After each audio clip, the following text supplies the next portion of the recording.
お姉ちゃんが来た。Halo teman-teman semua, selamat datang di channel Tokunime. Di sini kami akan membahas lanjutan anime Tokyo Revengers yang kami ambil dari manga canonnya. Sehingga bagi teman-teman yang hanya ingin menonton dari animenya saja, saya sarankan untuk berhenti menonton sampai di sini.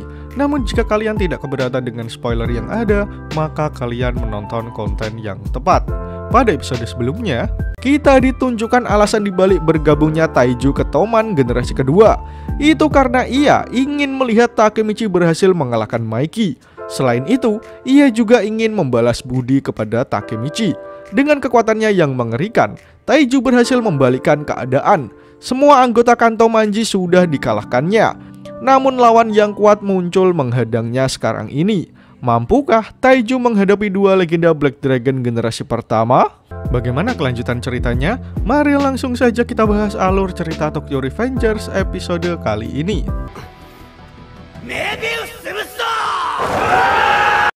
Panel pertama menunjukkan jika Benkei langsung mengerahkan pukulannya untuk menyerang. Layaknya seorang legenda, bapak tua ini ternyata masih mempunyai tenaga untuk bertarung. Dengan pukulannya, Benkei berhasil menghantam wajah Taiju hingga terpental. Kini anggota lama Black Dragon akan benar-benar bertarung melawan anggota baru. Belum sempat Taiju menahan rasa sakit setelah dipukul Benkei, tiba-tiba dari arah lain datang Wakasa dengan kecepatannya yang langsung menendang Taiju. Kau pikir siapa dirimu? Taiju nampak sedikit terhuyung-huyung setelah mendapat serangan combo dari legenda Waka dan juga Benkei. Namun hal itu nampaknya juga menyebabkan amarah luar biasa dari dalam diri Taiju. Ia merasakan sakit namun semangatnya lebih berkobar. Sementara Takemichi yang melihatnya sedikit khawatir dengan kondisi Taiju. Takemichi hanya bisa melihat dari kejauhan saat Taiju dikeroyok oleh Wakasa dan juga Benkei. Bukannya tak ingin membantu, namun Taiju melarang Takemichi untuk membantunya. Mereka adalah duo legendaris. Taiju dikeroyok dalam pertarungan ini. Aku harus membantunya. Hanagaki yang hendak mendekat malah diteriaki Taiju. Jangan ikut campur Hanagaki, serahkan ini padaku. Pergilah dan jadilah pahlawannya Maiki. Taiju berteriak supaya Takemichi tetap berlari mendekati Maiki, sementara dia akan bertahan melawan Waka dan juga Benkei. Mendengar teriakan dari Taiju, membuat Takemichi tersadar jika tujuannya kesini adalah untuk mengalahkan Maiki. Sehingga sedetik kemudian Takemichi berlari maju meninggalkan Taiju yang bertarung sendirian. Taiju yang sudah bertekad membantu Takemichi kemudian memantapkan hatinya jika ia tidak akan membiarkan Waka dan Benkei akan menghalangi jalan Takemichi. Ura. Akhirnya Taiju mulai serius untuk bertarung melawan seniornya di Black Dragon dahulu. Sementara dari kejauhan, Inui dan Goko yang sudah kalah melawan Waka serta Benkei hanya bisa melihat pertarungan Taiju. Di sana, Koko berkata pada Inui jika kondisi Taiju saat ini sedang terpojok. Melihat hal itu, Inui langsung berteriak kepada mantan kaptennya, "Taiju, berhati-hatilah. Mereka adalah orang yang tidak bisa kami kalahkan." Sementara Koko menggerutu dalam hati apakah Taiju bisa mengalahkan Waka serta Benkei. Namun ekspresi optimis malah terukir di wajah Taiju. Ia nampak yakin akan memenangkan pertarungan maut ini. Di lain sisi, Wakasa mengajak Benkei untuk melakukan kombinasi serangan mematikan. Tidak butuh waktu lama, Benkei langsung mengiyakan permintaan Wakasa. Kini keduanya sudah di posisi untuk melakukan combo mematikan guna mengalahkan Taiju. Sementara di belakang pertarungan tersebut, sudah banyak sekali korban berjatuhan akibat konflik Toman melawan Kanto Manji ini. Namun ketika Waka dan Benkei mengatakan jika ia akan menggunakan combo mematikan, tiba-tiba Senju terbangun dari pingsannya. Mereka akan melakukan downhill rush. Senju mengatakannya dengan ekspresi yang panik. Inui dan Koko sangat terkejut karena tiba-tiba Senju terbangun dari boboknya. Aku hanya pernah melihatnya sewaktu di dojo. Waka akan menghentikannya dan Benkei akan menghabisinya. Itu adalah combo mematikan spesial mereka. Senju mengatakan semua yang ia tahu mengenai combo mematikan tersebut. Karena seperti yang kita tahu, saat ini hanya Senju lah yang cukup lama hidup bersama Waka serta Benkei. Kemudian Senju melanjutkan perkataannya. Saat itu mereka melakukannya di tikar dojo, sehingga lawan mereka tidak akan mati. Waka, Benkei, jangan lakukan itu. Kalian tidak perlu sejauh itu. Kalian sudah unggul. Kalian akan membunuhnya. Namun teriakan Senju seperti angin lalu bagi Waka dan Benkei, karena pada akhirnya mereka tetap menyerang Taiju menggunakan combo mematikan. Di sisi lain, Taiju seperti sudah siap akan menghadapi bahaya di depan matanya. Ia tidak sedikit pun gentar melawan seniornya di Black Dragon dulu. Dan benar saja, ketika Waka dan Benkei hendak melakukan combo mematikan, tiba-tiba Taiju langsung memegang kepala keduanya. Ia berhasil menahan serangan brutal Waka Benkei hanya dengan kedua tangannya. Sebelum kalian lanjut nonton, bantu kami untuk menekan tombol subscribe dan nyalakan loncengnya supaya kalian tidak ketinggalan informasi menarik dari channel Tokunime. Melihat hal tersebut, tentu saja Senju sangat tidak percaya. Ia melongo melihat kekuatan yang sebenarnya dari Shiba Taiju. Sampai sejauh itu? Mana mungkin. Bahkan kalian sudah tidak bisa melakukan itu lagi, bukan? Taiju mengatakan hal itu dengan ekspresi yang sangat dingin. Sementara Waka dan Benkei sudah kesakitan karena berada dalam genggaman Taiju. Kemudian dengan senyuman yang menyeringai, Taiju menjelaskan alasan kenapa Waka dan Benkei bisa kalah. Kalian habis ribut dengan dua kucing dan anjingku. Itu membuat kalian lelah, bukan?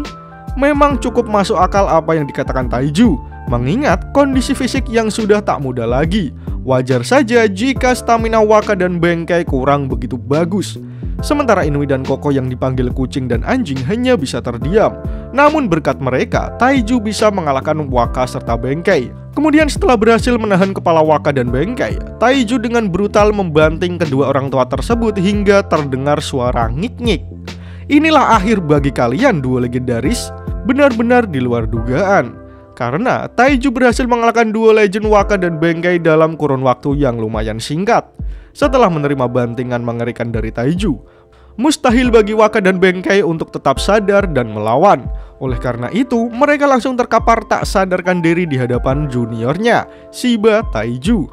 Kuaragi Senju yang melihat pemandangan tersebut sangat memuji kekuatan yang ditunjukkan Taiju. Bagaimana tidak, ia berhasil mengalahkan dua terbaik dengan begitu cepat.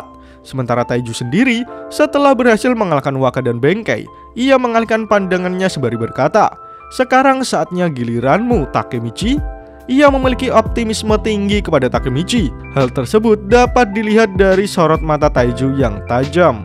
Di lain sisi, Takemichi sendiri mulai berjalan menghampiri Maiki yang masih terdiam melihat pertarungan semua anak buahnya. Kini Takemichi berhasil menghadapi Maiki 1 lawan 1 setelah semua keributan yang terjadi. Semua konflik yang terjadi dalam pertarungan kali ini hanya demi satu tujuan, mengalahkan Maiki supaya ia bertobat dan menuju jalan yang dirahmati Allah. Dengan sedikit menantang, Takemichi berkata pada Maiki, "Sanomanjiro, turun ke sini." Terlihat sorot mata Takemichi yang benar-benar ingin bertarung melawan Maiki. Ia memiliki misi yang tertunda setelah kekalahannya di Perang Tiga Dewa. Akhirnya, pertarungan Takemichi melawan Maiki akan benar-benar terjadi. Kini keduanya sudah berhadapan 1 lawan 1 setelah Maiki turun dari tempatnya berdiri. Dengan tatapannya yang dingin, Maiki kemudian menyambut tantangan Takemichi. Jadi seperti ini hasilnya. Pertarungan penentu antara Sanomanjiro dan Hanagaki Takemichi akan segera dimulai. Namun sialnya, chapter pun berakhir. Pada episode kali ini, kita ditunjukkan pertarungan mematikan antara Taiju melawan Waka dan Benkei. Walaupun beberapa kali terkena serangan, namun Taiju berhasil membalikan keadaan di menit-menit terakhir. Itu karena ia tahu jika Waka dan Benkei sudah tidak memiliki tenaga tersisa untuk bertarung secara all out. Setelah Taiju berhasil mengalahkan Waka dan Benkei, kini akhirnya pertarungan penentu antara Sanomanjiro dan Hanagaki Takemichi akan segera dimulai. Panel pertama langsung menunjukkan jika Takemichi kini bersiap menghadapi Maiki 1 lawan 1. Takemichi bertarung mewakili Toman generasi kedua, sementara Maiki berdiri dengan tegak mewakili Kanto Manji. Mitsuya, Hakai, dan juga Taiju menyaksikan pertarungan puncak dari kejauhan. Mereka bertiga benar-benar fokus, terutama Taiju yang memang sedari awal tujuannya hanya untuk menonton pertarungan antara Takemichi dan juga Maiki. Hembusan angin yang terasa dingin mulai menerpa rambut Maiki.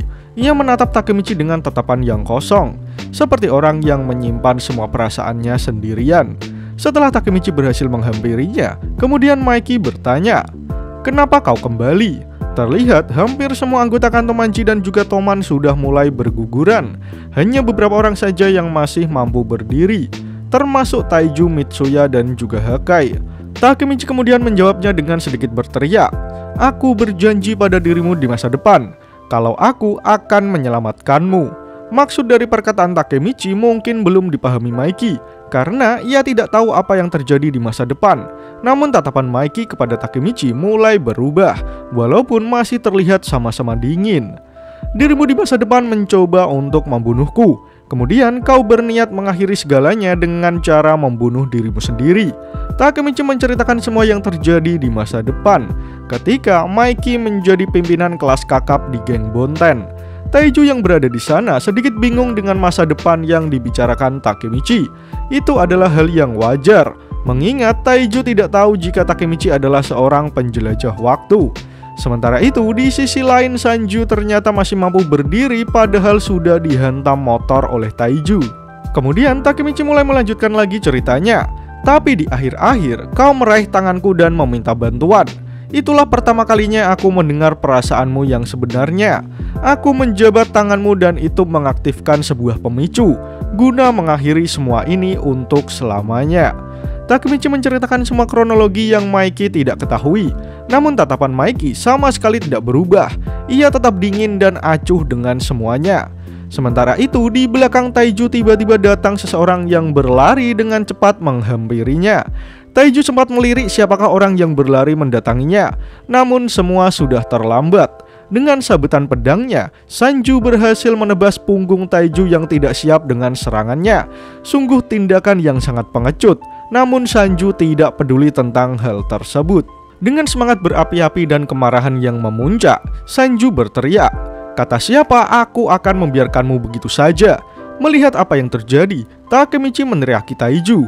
Ia khawatir dengan kondisinya setelah diserang Sanju secara tiba-tiba. Dan benar saja, terlihat Taiju sudah tergeletak tak berdaya setelah menerima sabetan pedang Sanju yang sungguh tiba-tiba. Setelah berhasil menumbangkan Taiju, Sanju kemudian berteriak, "Hanagaki Takemichi, kau sebut dirimu sendiri pelompat waktu, tapi tetap saja kau tidak mengerti betapa pentingnya takdir Maiki." Sanju secara berapi-api meneriaki Takemichi supaya ia berhenti melakukan perkelahian yang sia-sia. Mendengar ceramah dari Sanju, Takemichi hanya bisa melongo begitu saja, membiarkan musuhnya berkoar-koar tanpa arti. Nasib Maiki sudah ditentukan sejak ia masih kecil.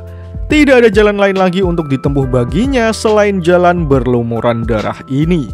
Sekali lagi, Sanju menjelaskan kenapa Maiki harus menempuh jalan keras nan terjal seperti ini. Setelah Sanju selesai mengatakan semuanya, satu lagi musuh kembali datang menghimpit Takemichi. Dia adalah Hanma Suji. Kau satu-satunya anggota Toman yang masih mampu berdiri saat ini. Tampaknya ini adalah akhir dari hidupmu. Hanma mengatakan hal tersebut dengan senyum yang beringas, seakan-akan meremehkan Takemichi dan geng Tomannya. Mendengar ejekan dari Hanma Suji, tentu saja Takemichi merasa sangat marah. Dan menyerah bukanlah prinsip dari Takemichi. Benar saja, sedetik kemudian datang seseorang dari Toman yang berlari menghampiri Takemichi untuk membantunya menghadapi Hanma, Sanju, dan juga Maiki. Dia bukanlah satu-satunya yang masih berdiri. Mendengar teriakan tersebut, Hanma langsung menoleh melihat siapa cecunguk yang masih mampu berdiri dengan semangat. Dan ternyata dia adalah Chifuyu yang bersiap menyerang Hanma. Walaupun tubuhnya sudah penuh dengan luka lebam, dengan sisa-sisa tenaga yang dimilikinya, Chifuyu memutar badannya dan mencoba untuk menendang Hanma. Takemichi yang melihatnya sedikit terkejut. Ia tidak percaya jika Chifuyu masih mampu untuk bertarung. Sementara Hanma hanya menengok dengan tatapan santai. Ia tidak sedikit pun merasa terintimidasi dengan semangat Chifuyu. Benar saja, hanya dengan sedikit gerakan, Hanma berhasil menghalau serangan Chifuyu dan malah menghajarnya. Terlihat, tubuh Chifuyu langsung terpental berkat pukulan Hanma. Ia terpental sangat jauh setelah sebelumnya memaksakan diri untuk menyerang Hanma. Chifuyu hanya bisa meringis kesakitan setelah serangannya digagalkan oleh Hanma. Kemudian Hanma berkata, "Oi Chifuyu, aku pikir aku akan mengakhirimu terlebih dahulu." Melihat temannya sudah babak belur, Mitsuya mencoba meniraki Chifuyu untuk tidak memaksakan diri, karena hal itu akan berakibat buruk bagi kondisi Chifuyu. Namun sepertinya Chifuyu tidak mau menyerah secepat itu. Dengan sisa-sisa tenaga yang dimilikinya, ia mencoba berdiri kembali. "Takemichi, aku tidak akan membiarkanmu bertarung sendirian lagi. Aku menyesal ketika Draken mati, aku menyalahkan semuanya padamu. Padahal kau sudah bertarung sendirian. Menyedihkan sekali. Maafkan aku, Takemichi. Mendengar perkataan Chifuyu yang begitu tulus membuat Takemichi tersadar. Saat ini dia tidak bertarung sendirian. Ada teman-teman yang selalu mendukungnya dari belakang, memberi kekuatan untuk tetap bisa berdiri walaupun tubuh sudah tidak kuat dan badan penuh luka lebam. Kemudian dengan penuh semangat yang berapi-api, Chifuyu berteriak, "Aku wakil Presiden Tokyo Manji generasi kedua, Chifuyu Matsuno. Aku akan mengabdikan hidupku pada kapten kami." Chifuyu benar-benar sudah seperti orang yang kesetanan. Tanpa memedulikan luka di tubuhnya, ia malah berteriak menantang semua petinggi Kanto Manji yang tersisa. Dan yang membuat momen ini epik adalah Chifuyu meneriakkan tekad dalam hatinya sembari tersenyum penuh kebanggaan. Kemudian Chifuyu berdiri di belakang Takemichi. "Akan kujaga punggung belakangmu, partner." Kini dua Takemichi dan Chifuyu kembali beraksi. Luka dan lebam bukanlah halangan untuk membuat Chifuyu dan Takemichi menyerah. Kini mereka bersiap untuk menghadapi Sanju, Hanma, dan juga Maiki. Namun sialnya, chapter pun berakhir. Pada episode kali ini, kita ditunjukkan bahwa Takemichi berhasil berhadapan dengan Maiki 1 lawan 1. Kemudian ia menceritakan semua yang terjadi di masa depan. Namun di lain sisi, Taiju harus tumbang lebih cepat setelah Sanju menebasnya dengan licik. Beruntung, Chifuyu mempunyai semangat yang berapi-api, sehingga kini mereka harus bahu-membahu untuk mengalahkan Sanju, Hanma, dan juga Maiki. Menarik untuk menanti bagaimana kelanjutan cerita Tokyo Revengers di chapter selanjutnya. Jika kalian suka dengan pembahasan kali ini, jangan lupa share video ini ke sosial media kalian ya. Atau jika ada request, kritik, dan saran, langsung saja sampaikan di kolom komentar di bawah. Karena kritik dan saran kalian akan membantu channel ini terus berkembang. Akhir kata, terima kasih sudah menonton video ini hingga akhir. Sampai jumpa di video selanjutnya.